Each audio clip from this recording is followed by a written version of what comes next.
I think 2025 is going to be one of the most crucial years for midterm rental operators because it's becoming so popular now and it's becoming popular fast, which means they're going to have the flood of all these people coming in. What does 2025 look like? If we're going to scale for 2025, what's our goals in this market? What do you think is going to be important for 2025? So our key targets for 2025 is...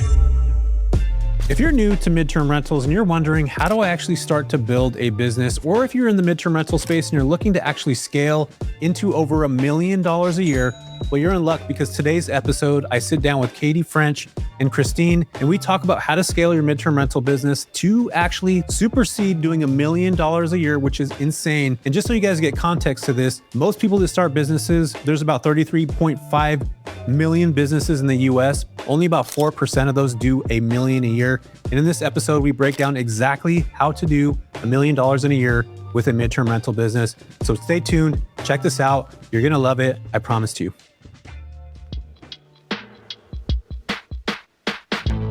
Welcome to the JV Podcast. I'm your host, Jesse Vasquez. What is up, everybody? I am back with another fantastic episode with two of my favorite people, Christine and Katie French. And they both don't have the same last name, just so you guys know. Christine, who I met probably, a year ago to this time, Christine, right around this time last year, I think I met you. And Christine, still to this day, I'm going to talk about this story real quick, Christine, because it gets me every time. It's the ideal transformation that you would love to see. Christine was in my class. Her first conversation with us, Christine, I'm going to talk about this. She said, I don't think I'm going to do good at this. Nobody's going to be able to understand me. All these things, like where she was discrediting herself so much. And I said, whoa, pump your brakes real quick. We got to talk about this. And then to watch you now, what you and Katie have been able to build over just a year has been completely mind-boggling to me. So yeah, as you guys kind of hear this story and how it evolves, and I just want that to be at the very beginning of your your prefrontal cortex, if that's even the right word to use for here, because I think we frame our own ideas and our own thoughts of what we believe on ourselves. And Christine's this perfect example of somebody that's been able to kind of have this idea of what she thought or how she thought she was going to do based off of her, the way she talks. And then now fast forward 12 months, it's like she's completely left the way that she's thought, as a whole new idea of what she is. And in fact, her favorite thing now is to say, whatever, like if they don't understand me or they don't want to deal with anything, whatever. So Christine, you want to introduce yourself and then we'll get over to Katie? Yeah, sure. Hi, Jesse. Hi, everyone. My name is Christine C. I'm from Ideal Stay in Las Vegas, Nevada. We are the corporate housing provider or MTR operators locally in Vegas. But we are expanding to Mississippi right now. Also, we have another business partner, Eva, and she's locally in Mississippi.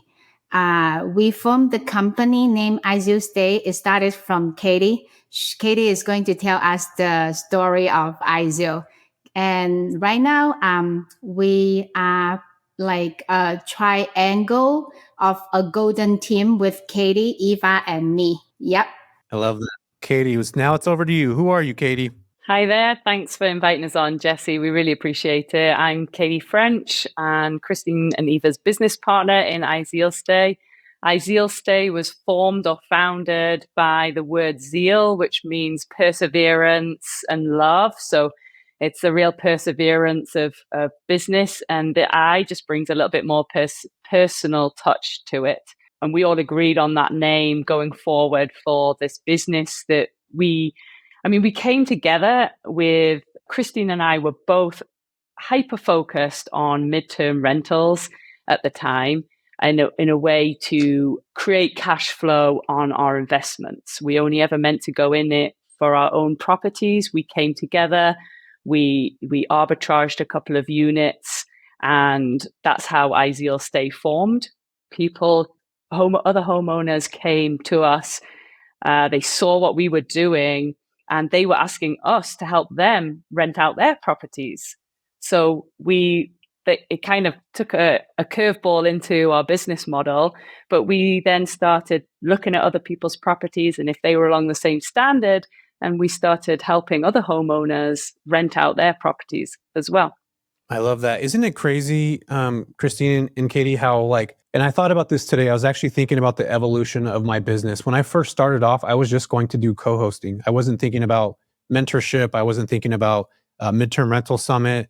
In fact, when I first started off, I was just like, how do I get people to go from Airbnb to midterm rentals? That's why it's called Air Venture. Like you're going to venture outside of Airbnb. That's what my whole idea was. But then it starts to morph into other things and it starts to become something else. And it's crazy to think about this when you talk to other entrepreneurs that are doing something. It's like they'll have this original idea to start with, and then you watch it kind of like mold into what it becomes over time. And it's cool to watch this now because you guys probably are settling in this model now, which essentially is you're co-hosting other people's properties, but you're still being very persistent on connecting with corporate entities, and you guys are doing something really cool in Vegas, which I think is really impactful. That, well, first off, when Christine told me she was in Vegas, I was like, oh my gosh, this is going to be tough for her because Vegas is one of the most competitive, not only short and midterm rental market, but just competitive market in general. And for those of you questioning Vegas, they don't allow short-term rentals. And if you do operate short-term rentals in Vegas, you're doing it illegally. Henderson, Nevada does allow it. I think they have, you got to get permits for it. But just that city alone, Vegas isn't a big fan of short-term rentals, obviously, because the hotel industry owns Vegas, like literally. So talk to me about what that was like walking into, a market that essentially is extremely competitive. And did you guys even have that were you even thinking about that when you guys walked into this? Were you just like, I learned a new skill, I'm going to adapt to it? I don't know who wants to take that, but go for it. Yeah, let me try, Katie. So, as everybody knows about that, Clark County, Las Vegas, they just have all kinds of restrictions. Short-term rental, it was illegal, but right now they start having something for application for some properties. They can apply for permit right now, but it is really competitive.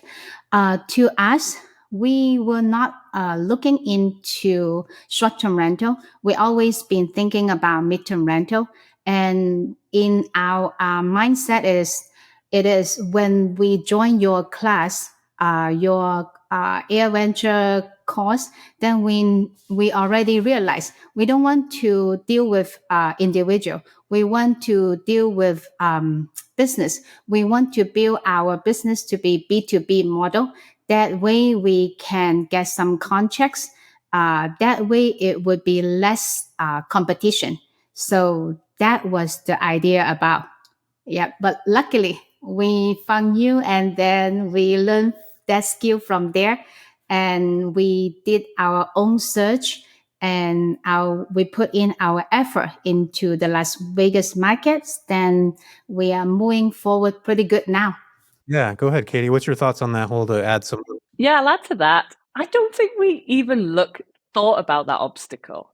I mean, we both have rentals here, and I don't think it ever came to mind. Actually, I see it as such an opportunity. I see the Vegas market as such an opportunity. It's such a big growth market. Yes, there are lots and lots of hungry investors. We also get all the hungry investors from California because it's a much more cost-effective market to buy properties than California. So they all come in with their money. But actually, when we looked at our properties and what our client avatar was an executive from a company. So I saw an opportunity because a lot of these companies didn't know that we existed. And they just thought Airbnb, once you clock that up for a month and then add the taxes and the fees and whatever else, it sometimes becomes extortionate.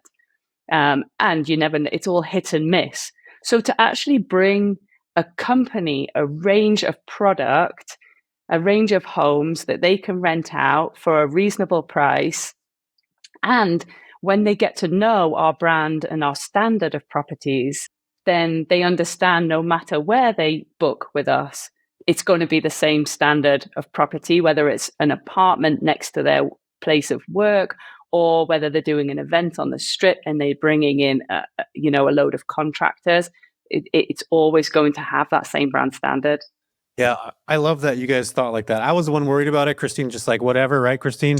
Because she was in Vegas. But I think what you're doing and how you position yourself with Vegas to even have that mentality is really fantastic. First off, I had a scarcity mindset for Christine in Vegas. I'm just like, oh my God, she's going to be competing with all these people. The only reason why I brought that up is because I had a student before that was in Vegas. He had the worst time. He had a hard time, but he wasn't as persistent as Christine. Totally different people, right? You have different people in different spaces. But I think one of the things that I want to make sure that everybody understands what you just said, Katie, that I really look at as being a positive here is Vegas is one of the most opportunistic spaces. And let me explain to this why. You have constantly or always having people coming in and out of Vegas. It's one of the most frequently in and out places in the US. So you're always going to have people coming in. I was just in Vegas to visit Christine several months ago. There's construction freaking everywhere. Like brand new stuff's going up. Hotels are going up. I was just there when they were getting ready to demolish the old what is that? That old hotel. Which hotel was that? They just demolished. So Tropicana. Yeah, Tropicana. There you go. So they were getting rid of it and they're doing something else. Like you just start to see all this ground up construction is starting to happen. And I think what most people don't realize, and that what you guys have been able to really kind of set yourself up in a market that is competitive, is that you're looking at like, okay, 99% of people are doing this. And this is what I love what you guys are doing. I'm going to get goosebumps talking about it. That 99% of people are starting to just list on a platform. They're going on Furnish Finder. They're listing on Airbnb. And they're just kind of sitting on their hands. In Vegas, that is the probably worst thing to do. In any competitive market, that is the worst thing to do. But Christine and you decided like, you know what, we're going to go after these businesses. We're going to be extremely intentional about who we're going to be connecting with. And one of the things that I loved about Christine, and I didn't ask her to do this, she did this on her own. She started going into companies by herself. At first, it was like insurance companies. You were walking into insurance companies, Christine. Keep in mind, this is the same Christine who months before that said, I don't feel comfortable speaking to people. I don't think they're going to be able to understand me. I don't know if I'm going to do well. Was literally walking in, knocking on doors of businesses, giving cards out and introducing herself. And I think, Katie, you were going with her to do this. And what would you say to people if they're like, I'm in a busy market, I'm a little bit worried it's competitive, but I want to build a B2B midterm rental business. What are some of your suggestions to people that are getting involved in this space now? That are maybe thinking about that idea. And would you consider that? Like if somebody's new starting off to walk in to a business? I can give one strong recommendation. And I think what we found when we started out was businesses were open to it, but the problem was the restriction of product that we had. So we had a few rentals to offer, but that wasn't enough. So we had to come back when we'd connected with a load more rentals. So my advice would be always to connect with all the other midterm rental operators, even any property managers that you can build the relationships with. We've actually partnered with a property manager here, and they've adapted their processes to adhere to our business because we feed them quite a lot of business. So network, so you have a platform of more properties because it's way more attractive to any company, especially, you want to go in and you want to go and approach the larger size companies in a city, not just your small companies. The larger ones are going to be bringing in more staff, they're going to be bringing in more contractors, and they're going to be wanting your product. I love that. That's perfect. I think you're right on that too. I think that a lot of people, don't necessarily understand of how important networking is. And I think that's actually how you guys met, right? Wasn't it through networking? Yeah. Yes. We were in a group of like local real estate investors WhatsApp group, I guess. And we chit chat with each other. So whoever has something going on, they just throw a question out or maybe inquiry out, everything about real estate investment. So Katie and we came together just because I don't remember one of us, we got an inquiry.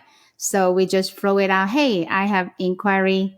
And is there anybody have property in this location? Something like that. Then we connected together. Then we have a lot of in common. Katie and we were decided, let's go out and have a cup of coffee together. After we sat down, we talk about an hour. Oh my gosh, everything comes everything is just like in the same mindset.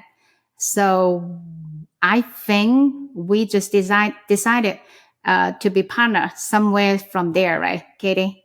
I think I asked, hey, do you mind? You want to partner up? So, because I was looking for somebody, and I was really nervous about my English. I was looking at Katie. Oh, this is perfect for me. I cannot do something which is Katie totally.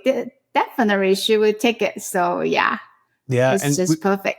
we talked about this offline too, and I talked about how I find it to be incredibly useful when you start to realize you start a business that you can't do everything by yourself. And I think a lot of entrepreneurs get into business and they think like I'm gonna actually be able to handle everything, but you have to hire people and you got to do stuff.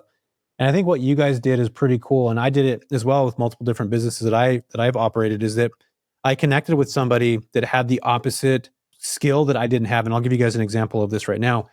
I'm really good at communicating with people. I'm really good at getting in front of people. Really good at talking about things. I'm really good about, thoughts and ideas. And I'm not good at processes. I'm not good at integration. Don't even ask me to do that, Katie, because I would not be able to do it for you. But I hired people, and my business partner originally came on. Her name was Des. She was really good at that stuff. She was the opposite of what I was. She wasn't the person that was good on a stage. She wasn't the person that was good. Where I was, where my, my qualities shined and hers didn't. I think that those things right there are so important. When you're able to kind of see that early on, and then you get that person that's able to fill that gap for you, then now you're starting to create something that has a symbiotic relationship that now allows you to be kind of like this full figured business, that you do have the aspects that are going to make a business great. And over the years of me being in all these different businesses, I was in healthcare for so many years. I started to watch the companies that sucked and they would go under. They went under because of what I just talked about right now. They did not have that other person that was that the kind of the yin yang kind of thing, right? Yep. They didn't have that symbiotic kind of connection. You have two people that are dreamers and you don't have an integrator in there, then you're going to have a problem. Like I will not work with somebody that doesn't, that's just ideas. That's really good about the visionary. Can you imagine us, Katie, just sitting here ideas all the time, but nobody would actually do anything. And this is where I feel like some people have that skill where they have the visionary side, and then they have because I feel like I see that with Christine, visionary, but also has the integration part down. Maybe I'm wrong. You can correct me if I'm wrong. But I think that's a really difficult skill to acquire, to be able to do both of those things. And I also do believe if you operate that way long enough, you're going to get burnt out. What does integration means, Jesse? English 101 right now. English 101. So basically, yeah, let me break this down. So visionary is somebody that has all the ideas. So like I'm going to give you guys me as an example right now. I'm going to like or Pace Morby, or like these people have these ideas with all these things, and they want to start these programs or these groups and get communities together. That's a visionary, Christine. An integrator is the person that's going to come in and put in all the back end stuff. They're going to put the funnels in place for when people click on Pace's stuff, they're going to go to this thing, or they're going to create the systems that are going to allow Pace to grow. They're going to create the back end stuff, which I think that's actually more important than the actual visionary, because ideas are easy. We all have them. I have ideas a billion times a day. In fact, I'm trying to get away from my ideas on a regular basis. But integration is like, you got to take those ideas. So Katie's got to dump all these ideas on you, Christine, or you dump those ideas on Katie. And then Katie starts to make them come into real life, where you like, you start to think about these things, then who's going to put them together now? And that's what integration is, when somebody can actually start to like put those ideas, put them on paper, put them in a position to like scale. And that's exactly what, that integrator mindset is. Which one of you is the integrator? Is both of you guys that? Well, actually, I am the dreamer, and Christine holds me back sometimes because I dream and she's more the operations. So Christine hates sitting in front of a computer screen. So she's not the integrator to put the funnels and the processes down on paper. She doesn't do that. I have to kind of clear up that and put those back behind her. But she's amazing and so detailed at everything from guest communication and the actual action processes, which is so key to our business. So, I'm not really sure of an example, but we'll talk, and I'll talk about the goals and the targets, and this is what I think we should do. And Christy's like, "Ooh, okay. Maybe we should wait for that market because we haven't got this into place yet." And I'm like, "All right, okay, yes, I think you're right." And then we've got a third business partner. So I'm the kind of dreamer targets, but I also I also help build the team as well. And Christine does a lot of the operations, guest communication. She's so good at. And then we have Eva, a third partner, and she fitted into us so good as well because she does all of our contracts, which both of us hate doing. She does all of the contracts, all the bookkeeping, but also she keeps us in business, legally business. So if we have a question or a homeowner is, I don't know, bringing something to us, or we have a question about something that might be out of our remit, we take it to Eva and she's well, and she kind of keeps us in best business practices, I would say. Yeah, so she's the checks and balances. Yep. Actually, I love the way we are right now. This is perfect partnership for us, all of us. Before we form a company together, we all have our little own small business. Like I have my interior design and I do real estate investment with Eva. But as interior design, it is really difficult. I was running the whole thing by myself. And I have to work with a lot of other outside contractors as well. So it's just difficult from head to toe. But right now we are having IZEAL, 3 of us get together. I just love it. And everybody helping each other. Katie is the dreamer, yes, but he is the visionary. He has a big plan. He has a goal. He gave me a goal and then I create my own path. So this is how we came together. And she is already, I am not done 2024 yet. So she already started looking at 2025. I'm like, wow, that is amazing, right? So she is already giving us a plan of whatever next year will be. And that's why we just keep follow her step, just put things together and make it work. You know what, Jesse, is a really, really interesting thing.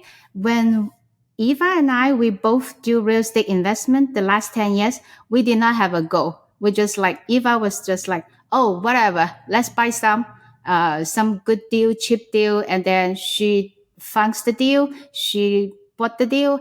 I put in the work and then I flip it. But Katie is different. Oh my gosh. Katie is bringing us to another level. This is not small mom and pop anymore. It is another level. We started from like a little bit, we get together with our own small business, but right now we just scale it up. At the beginning, Katie said, hey, let's do $1 million business for the first year. I was like, Katie, are you serious? I don't know. But you know what? Eva was like, let's do it. She was really excited about Katie's idea. And Katie said, oh, it's easy. Let's do it. So I was like, oh, okay. Then you know what? Actually, we did it. We did it. Congratulations. So yes, Katie gave us a go. And then we just keep following it. And once in a while, we pull back each other. We got to get together and we're going to analyze the deal from here to there, from this market to the other market. We look at our monthly goal. I mean, first is the yearly goal, monthly goal, and then we set it down with each other and we talk about that. We have like meetings weekly or monthly and whatever, we'll make it work. But all of us come together and that is just amazing. Remember the day I text you? I was like, Katie gave us the report. Hey, look at that. We already reached that $1 million revenue. I was like, okay, next minute. And then I was texting you, Jesse, we did it. We did it. I know. You know what's crazy about that? And I don't know if I sent you this message afterwards, Christine, but only 4% of businesses ever make $1 million. And when I'm saying that's revenue, that's not doesn't need to be take home. But I want you guys to like kind of marinate in that in a minute. You just started this, and in your first year, you already on the 4% of businesses in the entire US. Like you guys already put yourself in a position to generate that amount of money, which again is, again, most businesses have margins, right? 20, 30% profit margins, which I think in this case here, you can actually make higher profit margins. But just let alone, there's 33.3 million businesses in the US, and you guys are 4% of those 33.3 million. Like, isn't that freaking crazy? That's why Katie French is right there for us. That's crazy. And that's we doubled our goal. We doubled our goal. We should close out the year doubling our goal this year. That is freaking amazing. And I think this is where I actually want to go with this, because not very many midterm rental operators are going to make 100,000, let alone make 10x that, which is $1 million. So, really in this episode that I wanted to really talk to people about was like, what does scaling actually look like? Because I think we talk about having one unit or two or three, and you said some really important things that I want everybody that's listening to this to make sure that they have their notepads out to take notes right now. You can't do anything alone. That's something we talked about. Scaling your business, I think, takes the right frame of mind and the right mindset and the right people to kind of push you to have these goals, which again is incredibly important. And I myself, Christine, was just like you and Eva. For many years, I operated extremely blind. And what I mean is that by that is like I had a blindfold on. I just knew that I wanted to do something, but I didn't know what. And something crazy starts to happen when you start to align your values with your goals that you actually start to write down. And those goals, like you can actually start to break it down. I think this is where it gets really cool. And Katie, you're probably really good at this, where you can say, I want to do $1 million a year. Right now we have 50 properties 30 in Vegas, 20 or wherever else. We need to be making X amount of money, deals per month in order for us to hit that $100,000 mark, whatever, and $60,000, $75,000 mark, whatever it is every single month. How do we do that? And then you start to break it down. You start to break that. You look at that year. You start to break down what that year looks like, how many deals we need to do within that year. What does the dollar profit need to be around?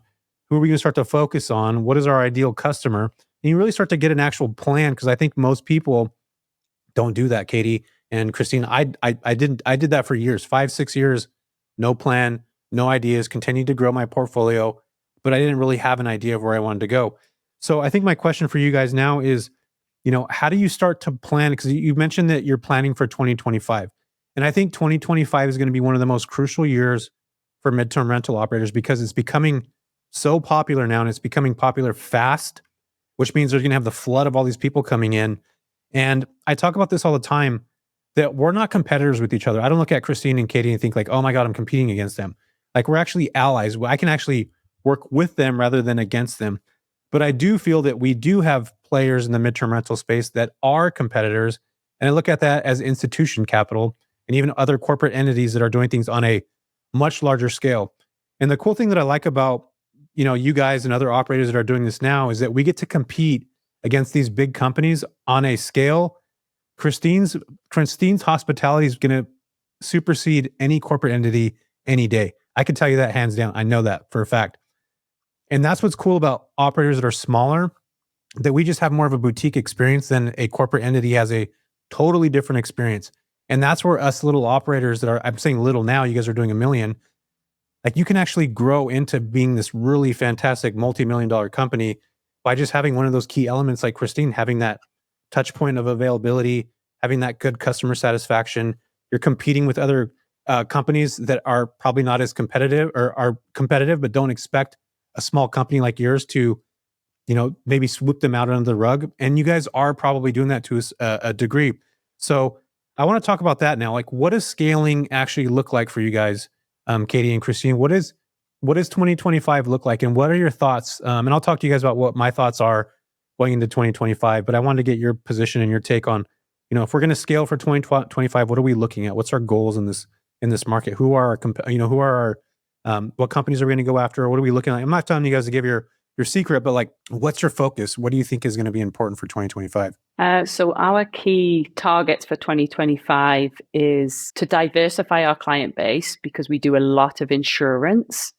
There's been a lot of changes in the insurance industry, but also we do some relocations and we serve some local businesses, but there's not that consistency. So we're really going to do a push on that and really get out there and network and build our relationships, stronger relationships with the local businesses here, the developments that are going on here. And also, you mentioned the larger companies.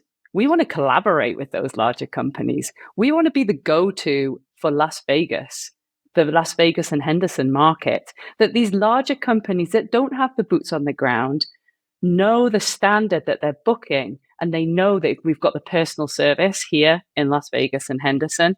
I think that's really important. And we have never gone into this business and we don't compete against anybody. And it is funny because you do see people, or you see people at events and they're also in the same industry and they're like, ooh, you're in the same market as me. And you can tell straight away because they get this sudden, like, there's this cold sense between the two of you and you're like, oh.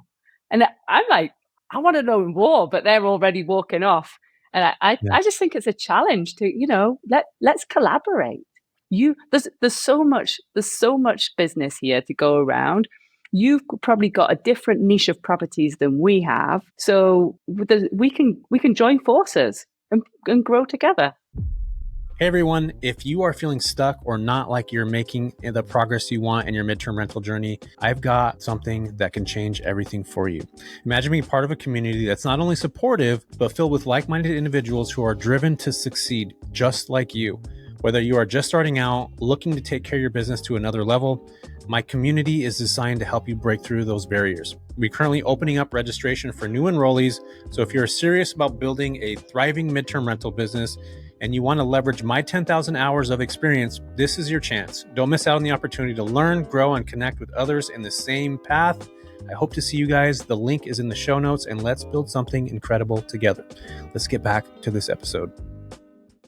Yeah, I remember when I first flipped that switch, and this was probably me 4 years into this business when I'm like, I'm already meeting people everywhere, and my business evolved like yours, people kind of like word of mouth thing.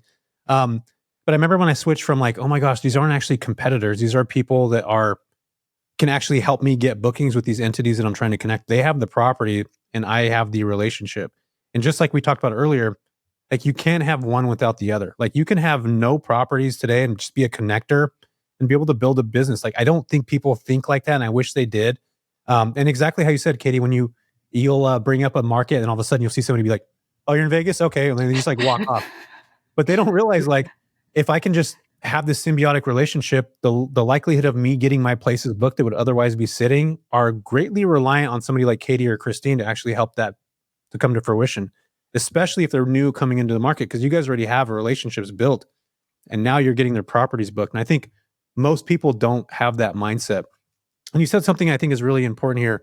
Then Christine, I'm curious to take your thoughts on this, but the insurance landscape is changing. It's evolved a lot. In fact, I just recently talked to a insurance relocation specialist that's pretty high up in the chain. And eventually what they're going to start to do is only work with homeowners. Like they're not going to want to work with people that arbitrage properties anymore. I don't know if that's going to happen anytime soon. I mean, who knows? But I do think that it's smart right now to really start to focus on bringing in more of the corporate business than just to stay focused on insurance. And people love insurance because you get paid a lot more, right? You make a lot more money. You're helping a family in need.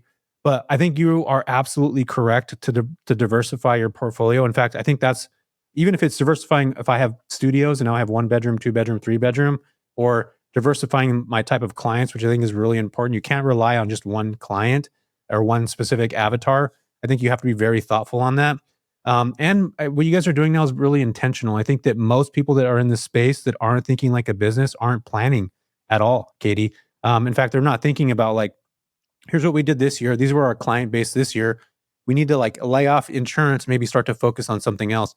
Most people are going to just chase after that high dollar amount thing and not even, not actually position or pivot until that door shuts. And I think what you guys are doing now is really, really intuitive and it's smart. And I think this is where, again, why people come to these kind of videos to learn these kinds of tactics and tricks, because again, it's something that everybody thinks about, but are they actually doing it? But what's your thoughts on this, Christine? Any other thoughts? Yes, I think you're 100% right, Jesse. We will be start doing that, diversify our clientele. We don't want to rely on one client, especially when we are in Las Vegas. I think it's the greatest thing that we have like all kinds of people in and out of the city. So we have snowbirds, a travel nurse, people work from home, digital nomads, and we have like conference clients. We have international corporate CEOs. And yes, of course, we do a lot of insurance, but we are trying to connecting with like local construction companies and local like casinos or maybe even airport attendants, something like that. So that's what we are already been working on. Definitely. Yeah. Diversify our clientele. Yeah, I think it's smart. And you guys are also doing something that I think a lot of other investors don't do. And that's by going deep in one market. I know you guys are in different markets right now, but you've actually kind of solidified yourself in a market and you go deep in that market. What I mean by that is you don't just have one property there. You're like bringing on more properties in that one market. You're adding more to your portfolio, whether it's co-hosting or arbitraging or buying. And you guys are doing those things. And I think that's really important to like really go deep in a market and understand it in a different way. And then you start to venture out and do more things in other markets, which I think you guys are doing now. You're outside of Vegas now and you found opportunities in other places. And this is where the other thing where I think it's so fantastic what you guys are doing is you're finding opportunities in other markets and then you guys are going all in on those markets. So can you talk about that, Katie? Maybe without giving the certain market you guys are in because you'll have everybody investing there. So I would just encourage you guys to maybe just keep it to the state and then not talk about the city exactly, maybe. Yeah, that's okay. I think we all agreed that we would only expand to other markets with a client. Before I go into that, I think what's really important about going in deep in the market and knowing that we're in the market is knowing the areas where you're placing clients. Like any city, Vegas has its amazing, beautiful parts, but there are some not so great parts. And if you have a corporate relocation and they're being placed by a company that is out of state, they have no idea where I mean, we can literally have a cross street here and 2 streets back, 2 blocks back is not a very nice neighborhood. Yeah. So if they put their corporate client, they're not going to be happy in an unsafe neighborhood. So that really makes you stand out when you're known for that market because you're there, you know the areas. So we expanded to Mississippi in April because we read about a couple of large developments that were being built there. And we started to connect with the companies that were coming in to work on those developments. We started with 8 units, I think, and we now have 40 units of this 56 unit apartment complex. 42, Christine. 42. But in about a month, we are going to have 52. We are going to We'll take over the whole thing. I love that. Eva just texted me this morning. She said, did you see the text message? I was like, oh, I was driving. And she said, the other building is ready. We need to order furniture. We need to get it up in about a few weeks. I'm like, okay, we're going to get the whole thing, 52 units in about a month. Yeah. Oh my gosh. And what's cool about this is, Katie, you mentioned this a minute ago, and I think this is the smartest way to do this. You'll see and I think everybody has this ability to do this where you might be driving by somewhere and a new, distribution center is being built from the ground up. And we're talking about these businesses or these distribution centers are freaking massive. They're like city blocks, like literally 2 or 3 city blocks long. In fact, they're like almost little campuses in a way if you go around them. And like Amazon makes these, a lot of these companies that do distribution will do these. And I don't think people realize that there's not enough workers or there's experienced workers that will actually come from other markets to work on these things. And that's the goals. And now you're capturing, let's just give an example. Like how many workers were coming, Katie or Christine, to that market in Mississippi where you are? You picked up 42 properties, started with 8, and then now you're up to 42. But like how many workers are you seeing there to be able to justify the ability to scale that quick? I mean, they were coming in with the team. They were coming in by the teams. So we were placing, because we've got an apartment complex 8 minutes from the construction site. They were coming in with teams. So once a team has been in there, then they just keep they'll be in there for 2 months and then they'll send another team in. So there's just a constant turnover. And we were actually walking the business construction sites with our apartment. So we were doing a lot of marketing, in face-to-face marketing. We have a Spanish speaker who helps us with the units. That was absolutely key. She brings in loads of people because a lot of the construction workers are Spanish speaking. So that again was a key for our growth there. Yeah, I love that. That's super. Okay, this is what I love. I'm like really geeking out on this. Something as small as having somebody that speaks Spanish, they can actually communicate with the folks that are on the market. Like that was a big play in how you guys actually continue to break this deal down. I'm assuming, right, Katie? Mm-hmm.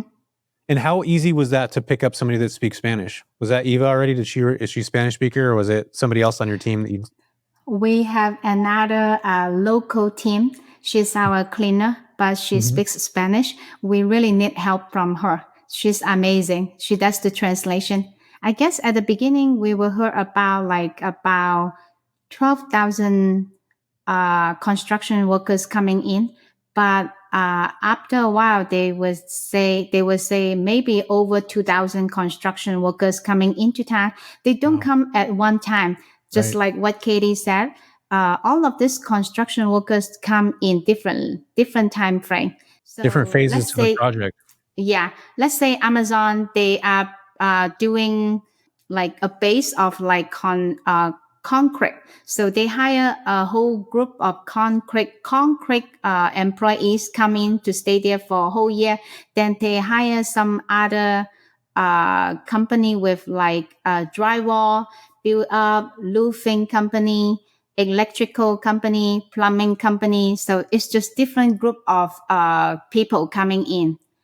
Yeah. Yeah, I've worked with a couple of companies like that too, where they have phases. They'll actually say like, "Hey, this job is going to take a year. Our phase 1 is going to be 2 months," and they're laying concrete. Phase 2 is they're going to come in and do structural work. Phase 3 is the HVAC and duct people are going to come in and put all the ducting together. And the stage 4 is all the sheetrock, all the stuff that's going to come up to actually complete the building. And you don't realize like all these people are coming, and there's a lot of people that actually show up to these big giant job sites. And I think it's really cool that you guys were able to capture that. And again, the biggest thing is like you guys actually got the contract, or you got the position to get a contract before you even had the property. And I think this right here, and Christina, I remember when your mind went from like, I don't need to buy these anymore. I can just partner with a new apartment building that's coming up in a market, because these people that are building from the ground up, these builders, these developers want to actually connect with people like Christine and Katie, because they are actually able to fill their vacancies for them pretty quick, and they're doing it in a different way. And I think that's where the power of being able to network, the power of being able to talk about what you're able to do, and then you're actually getting something legit, which is a contract or the potential for a contract, and that's going to open up the door with an investor that never would have thought about you before. That now is you're now on their radar, and the likelihood of this to be able to continue to grow over the next X amount of years is going to be massive. In fact, I'd probably believe at a certain point, as you guys keep taking more of these doors from this builder, that he's probably going to be like, "Hey, I'm going to be opening one of these up in, Nebraska somewhere or somewhere else." And then now you guys have like the opportunity to get more doors if you wanted to, or even Katie or Christine, go to them and say, "Hey, I found another opportunity. What do you think about building in, XYZ market?" And then now this is a totally different position now where you're in to actually maybe get an equity partnership, maybe get, it just puts you in a different perspective. And that's where my brain would be going right now, is like, how do we get an equity partnership as we're building these partners with these people, so that now we can have something tangible where my business is not going to go anywhere, that real estate's not going to go anywhere. And now this is where I think these entrepreneurs that are real estate minded, now you're like, you're bridging that gap, kind of like the Cody Sanchez, like get an equity piece, build that way. And I think that's so smart. So is that part of your guys' play going forward in the future too, Katie, or where are you guys at with that? Well, I laughed there because I've already approached the owner about it. So Did you? because, Yeah, we did. so the owners of the apartment complex had just bought it. So we came in and said, would you be interested in selling it? And they was like, "No, we've just bought it. We're renovating it." We're like, "Oh, okay. Well, we've got some contracts." And the reason why we knew that there was such an opportunity there, because there's hardly any rentals in the area that we've Oh, I love that. expanded to. So if you think, maybe in Utah there's a distribution center, but there's no town and no rentals. Well, what a great opportunity that is. So then we approached him, and he was a bit skeptical, "Oh, are you just going to stick them on Airbnb?" So we were like, no, we've got the contract. Okay, if you're serving contracts. And then we took another 8, and then we took another 10. And then, and now he's like, "Can you take this building? Can you take it? This is great," because he has got consistent rent for the next 5 years. He's got a community that has been built on corporate contracts, which is amazing, because before, I think some of the tenants were a little bit questionable. I think there was some unease in the community, and we've completely turned the feel of the community round with the tenants that we've put in. And then it gives a really nice community feel because it's all the construction workers coming in at the end of the day. They'll hang out in the laundry room and they'll have familiar ground to talk about. So he's created us storage rooms there, so we don't need to get our own storage area. He's really bending over backwards for us because we've bought so much great consistent business to him. So it's leading with value. Yeah. Yes. The owner loves us just because we bring him the working class tenants. He said, this is just great. Love it. So amazing. It works out for everybody. Yeah, the cool thing about that too, as an owner, Christine, they probably will walk in that unit after somebody's been there for 3 or 6 months and just see how still clean it is, because you guys have to keep it up. It's a business, right? So you got to make sure they're taken care of and maintained. And a lot of the landlords that have property like this, they know what it's like to actually turn over after a year. People will mess up floors, they'll mess things up, and a lot of times these folks, like you just mentioned, they're working class. They're working more than they're actually at the property or at the unit. These guys get up at 5 a.m., go to a job sites by 5:30. They don't even leave there till 5:30, 6 o'clock in the afternoon. They're in bed by 8, up and at it again at 5 in the morning. So I think it really is a great customer. I'm going to just give a quick story real quick so people get context to this. I had a gentleman who actually connected. His name was Brian. He actually connected with a wind farm company in O'Brien County in Iowa. There's not a lot of property there at all, but this wind farm you guys know those big windmills that they create. This company was going to start building those out of nothing. He went and found people, exactly what we're talking about right now. He went and found local people that were renting their property, went to that windmill company and said, hey, I know that you're going to have problems with housing. In fact, you guys probably already are. And I would love to be able to help you guys grow, get your guys into a specific space. And there was hundreds of workers that were looking for housing there. In fact, a lot of these guys started to bring started to rent spaces to put their RVs because there was literally no houses to rent. And he's a 26-year-old kid that's already built $1 million business in the random place in Iowa by literally just finding a windmill company that attracted the workers specifically with the property. And that was it. And I think a lot of people think that they need to have these crazy ideas or be in the right place at the right time, which I think he was, but the ability to be able to see that opportunity and actually jump on it, that puts somebody in a totally different category where they're now, just like we talked about earlier, Katie and Christine, where you're now going out to find the homeowners, you're finding the apartment owners, you're finding the developments that are coming from the ground up. This is happening all over the US right now. I don't think people really understand that. I talked about it at the summit. There's just so many, not only public companies and also private companies that are building all across the US right now, where there's these massive opportunities for people. And if they're smart enough and intuitive enough to go find them, they can create their own $1 million businesses, pretty easy. So what else are you guys doing right now, Katie or Christine, to continue to kind of, push yourselves in those markets? So we just talked about, having ownership, which I think is so smart. Katie, I think eventually they will come around and give you some kind of equity piece because they already know how valuable you are. If you left, they'd probably be pretty upset. So I'd assume you're probably not going to leave. So is there plans to continue to scale with them, or what's the next leg of your scaling with your businesses? Are you guys trying to seek more stuff out? I think you said you're going to kind of focus a little bit more, but what is your additional plans to continue to scale for 2025? Well, we'd like to continue to grow the business and expand with our clients. I think a huge goal for 2025 is to buy more doors. So we were really focused on building a business, and now we know the demand. We know exactly where we need the product. So we might be taking on a multifamily near the Strip in Las Vegas. And we would like to buy more doors in the high demand areas that we operate. Got it. I love that. Christine, any other thoughts on that? You're going to keep going deeper in the market. You're going to keep continuing to build in that one. Yeah, whatever Katie and Eva said. Yeah. I think one of the cool things about what you guys are doing is you're kind of deciding already, when is it time to scale? And I think a lot, again, people aren't asking themselves those questions. And then people are also not asking themselves what systems or processes have you been putting together to help you scale? I think that's a big piece of the puzzle. Are you guys using any systems for scaling like Notion or I think a lot of people talk about using Monday all the time to keep track of. Are you using a property manager? What does your actual tech stack look like? Yeah, we use Monday. We have built a team, and one of them's really tech savvy, which is great because none of us three are.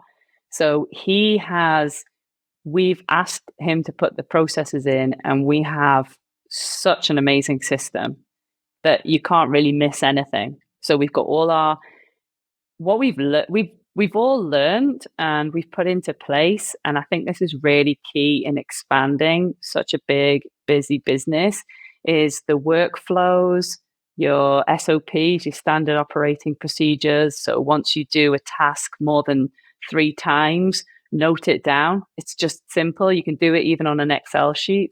And then he's loaded those all into Wiki and into Monday, so we don't miss anything. Even our leasing contractor person has a step-by-step workflow to work from. So anybody can step into our office and know where she's at, know where we are with the inquiry or the booking, and know where the tenant is. We've got all the rentals, all the inquiries, know what to do with each client. Some clients need this. Some people we don't send background checks to. Some people don't pay security deposits, everything. So everything needs to be noted and flow. And if you expand too fast without all of that in place, you just create chaos for your company. Yeah, I totally agree to that. I think again, a lot of people in this space don't have systems. They don't have processes, and I think that's such a big deterrent of actually allowing you to grow in a way. Again, I think you mentioned that a minute ago. It's so important to make sure that you're doing those things, and you don't have to have this crazy software. I think I've heard people using CRMs and paying for Salesforce, and you don't need to do all that stuff. I don't personally think that you need to do that, but automation is important. Again, I think Monday allows you to put automations together, and the goal is to eventually not spend the time doing those little things. But I think it's important. Again, you guys are basically concierges when you have people on staff that are in those markets, and again, that's what separates the folks that are doing this as a corporate level, like a massive corporate level, and then the boutique operators that are so much more precise and so much more thoughtful that they're almost like they almost do have a concierge, just like you mentioned earlier, Katie. Like somebody's going to go out, speak a different language to these folks, and you guys are you ready to head your cleaner? Now you just maybe incentivize her to go out and do that or something. So I think that's pretty freaking cool to be able to think like that. And I do believe you guys are also positioning yourselves to be able to get partnerships through funding and things like that by working with the people that are, you're essentially renting their doors from them. I think that's a powerful way to continue to build. This is a question that I have for you guys that's going to be important. What was a big mistake that you made during your scaling process, and what did you learn from that? I haven't made that many mistakes yet. I don't know. She's like, I haven't really made that many mistakes yet. I love that. I think for me, I don't think they are mistakes. I don't look at them as mistakes, just like maybe experience. If I cannot get it right, I just make it right. So far. What about you, Kay? What is the biggest mistakes we had? No, you said it right there. I think we've taught our team as well. It's not a mistake; it's a learning process. So we don't see them as obstacles. You look at it for a solution. Look for the solution, and once you've found it, then you put the process into place to stop that happening again. So I don't think there's anything that really comes to mind that I can think of, because I think there's homeowners that you work with, or people that that don't make the process easy. So you don't need to work with that, because if you're not aligning with our visions and our work processes, then that can become difficult. But then we've put processes into place to hopefully avoid that. Yeah, no, I agree with you. I think again, every kind of mishap in a business is an opportunity to kind of learn things all over again, and do it the right way. Because I think a lot of times I've done this myself, where I've made mistakes and then didn't really position myself or change the SOP to make it better. And I think as you're starting to scale and grow, you're not always the one that's taking care of those things. Your team is. And if you don't change and adapt to whatever you messed up on before and put a procedure together for it, and ask your team like, hey, we screwed up on this. What do you guys think we could have did different? Like just asking that question to your team allows you to see kind of different ways that people would respond. And then you guys get to like, come up with the best answer. And I think too that, mistakes that are going to happen in the business, but how you adapt to them is so, so important. I got a question for you, Katie.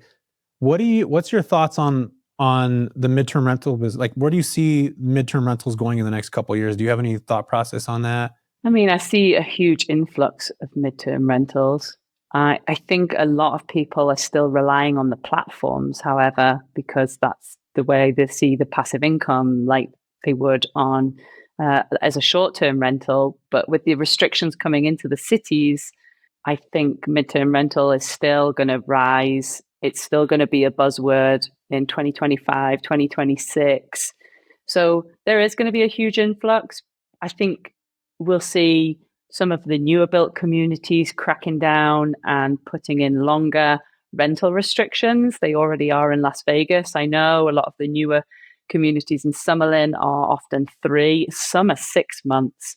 So I would advise 6 months becomes too restrictive for a midterm rental. But I think you just got to, if you network together with other midterm rental operators, collaborate and build and do things that other people won't do, then you'll see your business grow. Yeah, I totally agree. I think again, you're right. A lot of people are reliant on OTAs, and I think that as more restrictions happen, it's going to pivot people back into the OTAs to continue to list on there. It's just going to be it's going to get competitive on that. And I just don't think people are going to spend the time and energy to do this because you're right. Katie, it is not passive like in any way at all. In fact, I think it's the exact opposite of passive, this business, right? Christine, you're like having to make phone calls. You're having to connect with people. You're having to like, go out and network. You're having to send emails out regularly. You're having to do like all these things. And there's no freaking way that's passive. Like no way at all it's passive in any way at all. All right. So my final question for you guys is actually, I'm going to do some rapid fire questions here in a minute, but the last one for people to pick up and advice from. What would your advice be for a new investor coming in now? It's walking into the landscape that it is now, the midterm rental space. What would be like the best advice that you would give them? Christine, I'm going to start with you. Networking, always. Yeah. So I will, after networking, I would like to say, join some class like what we have, educate ourselves, invest in ourselves on education. That's the way we learn how to make it work, and just go out there and practice until you can make it better. Yeah. So I think every single market, there are opportunities, no matter where they are at. It depends on how the research come out from. So I do believe in every single market, there are opportunities always. Yeah.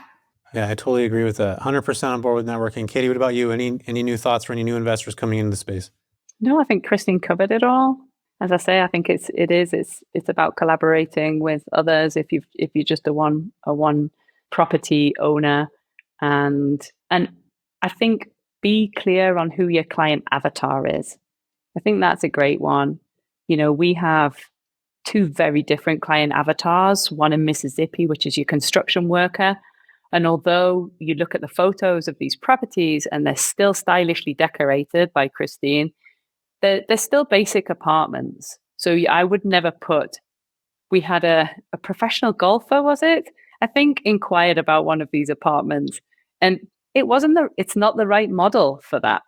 Yeah. We can offer it, of course, but that's not the avatar for those apartments. Whereas our houses in Vegas, we've created our client avatar as a company exec. So they're the mid to higher end properties, and you design the property in line with your client avatar, and you outreach in line with your client avatar.